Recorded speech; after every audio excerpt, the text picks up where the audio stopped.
Good afternoon, everyone. Thank you for the invitation today to speak at this important event. Anti-money laundering compliance is, for reasons that I'll discuss today, a topic very close to our hearts at Lucinity.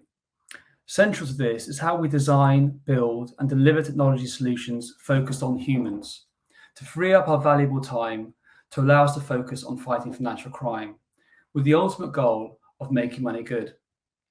In today's presentation, I'm going to seek to answer two questions. First, how should we think about the careful application of AI in regulated sectors? Second, how should we be thinking about turning data into action that delivers real value to our teams?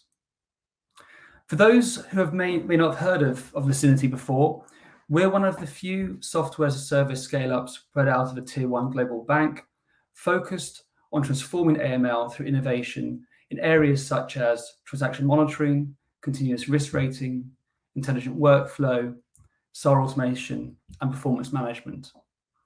Collectively, as a team, we have over 100 years of experience in specialities such as data science, engineering, regulatory compliance, and technology, and we position ourselves as specialists in understanding how technology should be applied to help support humans in some of the most complex and challenging areas associated with anti-money laundering. When we founded Lucinity just over 3 years ago, we sat in a room together to try and figure out what should be our guiding design principle. We have what we believe a very bold mission statement: make money good. But how are we going to make this a reality? So we asked ourselves a question, or maybe two questions. Imagine what AML compliance could look like if we could start afresh today, with everything that we now know up to this point, supported by the power of the latest technology. What would it look like? What should we do? And as you can imagine, there was a very long list on this whiteboard. Examples, but not all of them, included having a central view of risk around the customer. But that's something we've been talking about as an industry and profession for a long time now. Explainable risk models centered around behaviors, self-service capabilities to empower and give back control to compliance, modular solutions that deliver agile and continuous improvement. These were all good ideas, we felt, but more feature-led rather than value-led principles. And from that session, we landed on this. Everything we do must strive to bring simplicity and focus to AML. Now, I'm ecstatic to be part of a wonderful team that is simplifying AML. And as you know better than anyone, AML is in grave need of simplification and focus. The fight against financial crime is way too important to leave up to accessory functions of systems that do hundreds of things better than actually fighting financial crime. You are the specialists, and you as specialists need systems that highlight, extend, and complement your capabilities and experience. We need machines made for humans, technology that is understandable and collaborative in nature. Now, I don't have to lecture anyone here today on the magnitude of the issue we're facing when it comes to financial crime. But for me personally, there's one challenge that really resonated. And it's so common when speaking to professionals in this space to hear this fact that compliance teams spend nearly 80% of their time trying to make sense of data. And imagine turning that around and using 80% of our time to make decisions. At Lucinity, we firmly believe that's possible. But to make that possible, we first need to understand what are our strengths and weaknesses as humans. And we do quite a few things poorly. And this may sound quite harsh, but hopefully I can say this being a human, is that we have pretty terrible memories. We're not very good at assessing probabilities. We're horrible at complex mathematics. And humans, even the best, do not deal well with complexity. And then if you overlay this with stress and emotion, these weaknesses are exacerbated further. So what we need to do is remove the noise, remove the friction, remove all the things that we are not good at as humans, so we can be free to do things we are uniquely good at. Judgment, understanding, empathy, experience, knowledge, and use technology in a way to amplify this. We call this amplifying the human in the loop. And we deliver this amplification through what we call human AI. by augmenting our own intelligence and extending our capabilities by focusing machines to support us in areas we need help in the most. Human AI brings together the best of human and artificial intelligence so that compliance teams can tackle financial crime more efficiently and effectively. At its core, human AI is about empathizing with the user and obsessing over simplifying everything, making the benefits of artificial intelligence available and actionable to everyone in a way that is easy to explain. So if I was just to recap, we believe that systems supporting the human should offload everything humans do poorly so that humans can do what humans uniquely do even better.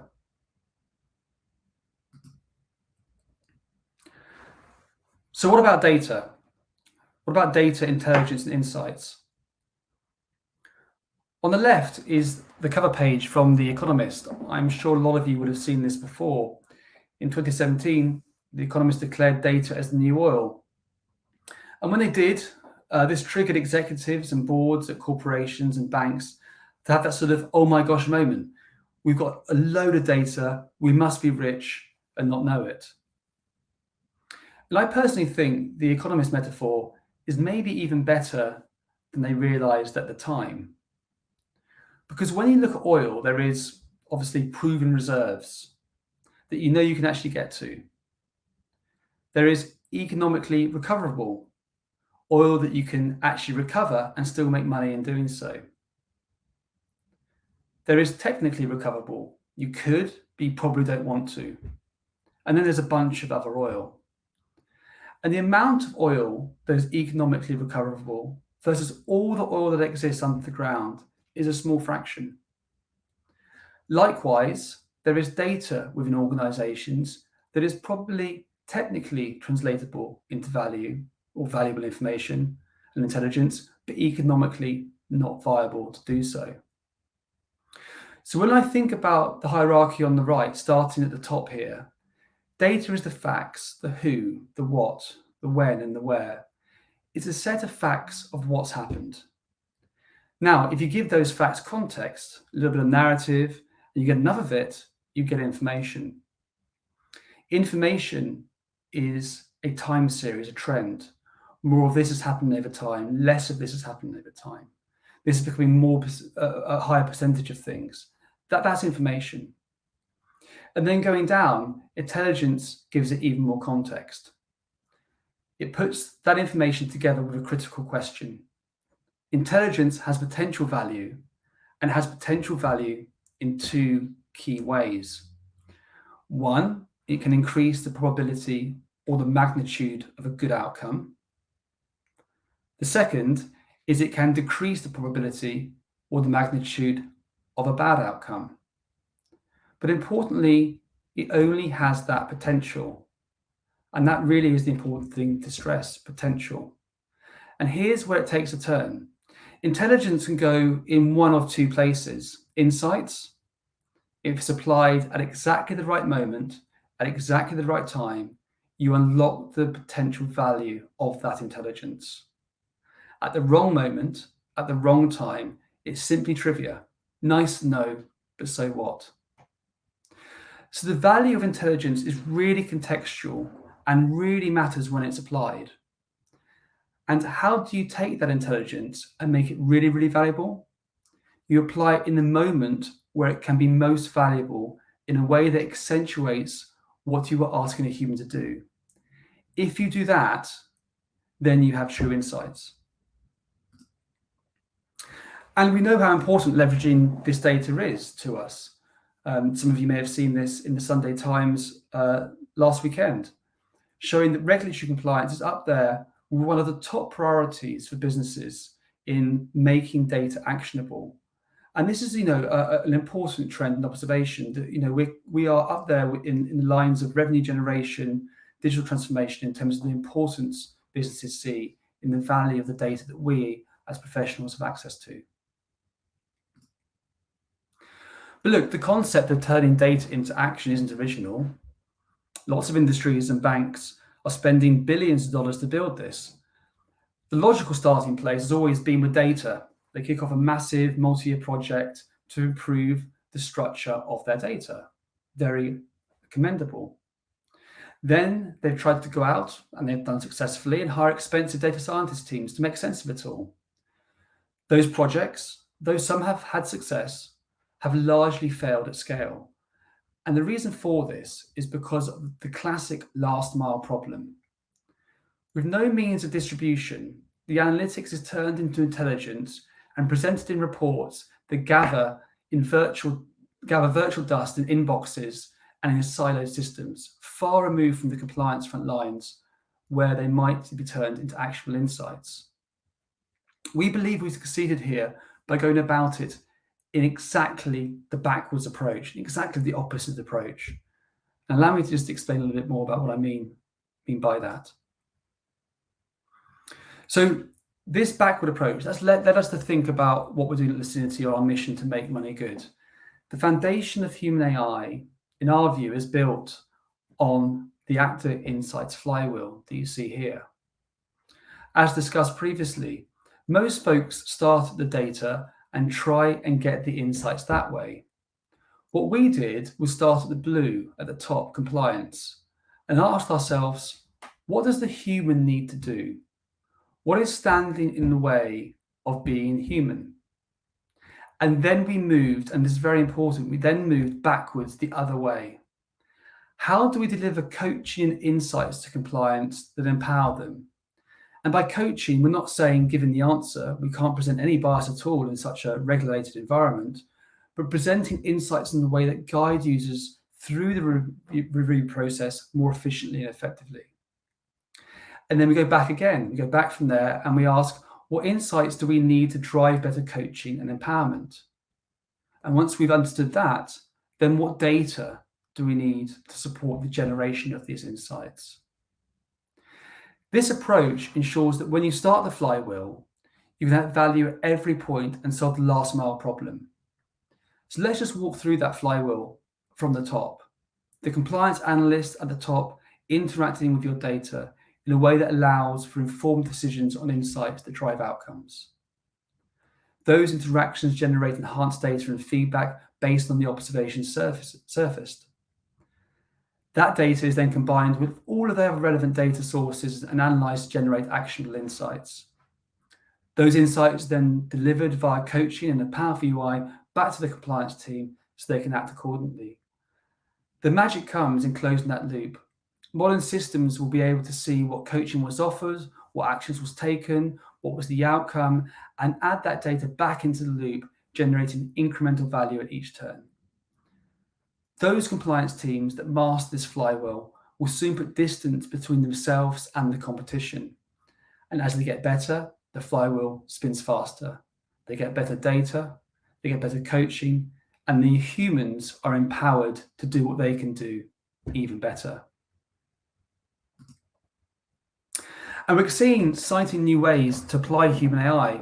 And our latest use case, and something that I'm delighted to announce today for the first time, is a strategic partnership with Experian to transform the way we conduct KYB as a profession. Our partnership is going to significantly enhance our ability to understand complex business relationships and help compliance professionals speed up onboarding or strengthening the ability to better understand opportunities and risks. The power of Experian's data, combined with your own and delivered through human AI to unlock insights, is something we're extremely excited about, and we're showing more in the coming weeks and months ahead. So this is kind of wrapping up my sort of keynote speech for today. I've got a few final points, and then I'll hand you over back to Aaron in the networking session that we've got after this. But I just wanted to close up and come full circle to where I started. For us at Lucinity, the beginning started over 3 years ago. And what I've discussed today is no longer on a whiteboard, but out there working with our clients in the real world. What's next? Well, there's still a lot to be done, and we're investing significantly with our clients, continuously improving the work we're doing today in strengthening the concept around human AI and making this real and ever increasing real for our clients. But if I was to give you a sneak peek into where we're going to be heading next, And we're going to be looking to answer this question. What if we could collaborate with confidence? What if we could share insights with one another to strengthen our collective fight against financial crime, but do so without sharing our own private data? Late last year, we were awarded a patent using homomorphic encryption in context to AML to start to make this a reality, and a reality for a broad audience, not just the powerful few. This is a longer term project. The concept of utility and sharing data in encrypted format is not necessarily a new one, but it's definitely a challenge that has not been solved and not been solved at scale. We believe we're in a great position to do this. And it's a really good example of how we're taking our research and development to amplify the human in the loop. Thank you for your time today. I wish you all a wonderful and productive event. I invite you all to join us on our journey to make money good. Many thanks.